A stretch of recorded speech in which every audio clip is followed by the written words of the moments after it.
ராகு 12ஆம் இடத்துல கேது. இது உங்களுக்கு தோல் சம்பந்தப்பட்ட பிரச்சனைகள், உங்களுக்கு உடல்நிலை கோளாறுகள், வேலை பளுகள், வேலையில அதிகமான வேலை ஏற்படுறது, உங்க கூட வேலை பார்க்குறவங்க உங்களுக்கு இடைஞ்சல் கொடுக்கறது, அது மட்டும் இல்லாம உங்களுக்கு இல்லாட்டினாலும் வீட்டில் யாரும் ஒருத்தருக்கான உடல்நிலை கோளாறுகள், பாதிப்புகள், மருத்துவ செலவினங்கள் இதெல்லாம் ஏற்படுத்துறதுக்கு உண்டான காலகட்டமா இருக்கு ராகு கேதுனால.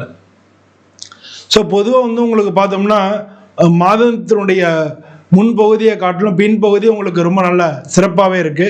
அதனால பின்பகுதியில் உங்களுக்கு எல்லா காரியங்களும் சக்சஸ் ஆகிடும்.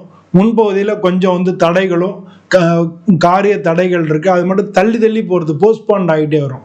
இதை மட்டும் நீங்கள் பார்த்துக்கிட்டீங்கன்னா போதும். உடல்நிலை கோளாறுகளுக்கு அப்பப்போ டாக்டரை காமிச்சு பார்த்துருங்க, அது ரொம்ப முக்கியம். உங்கள் ராசியாதிபதி புதன்றதுனால, புதன் வக்ரமடைகிறதுனால இந்த காலகட்டத்தில் நீங்கள் புதன் பகவானுக்கு இல்லை பெருமாளுக்கு புதன்கிழமை அன்னைக்கு போய் வேண்டிக்கிறது, அவங்களுக்கு பூஜை பண்ணுறது, இந்த மாதிரியான விஷயங்களை நல்ல பலனை கொடுக்கும்.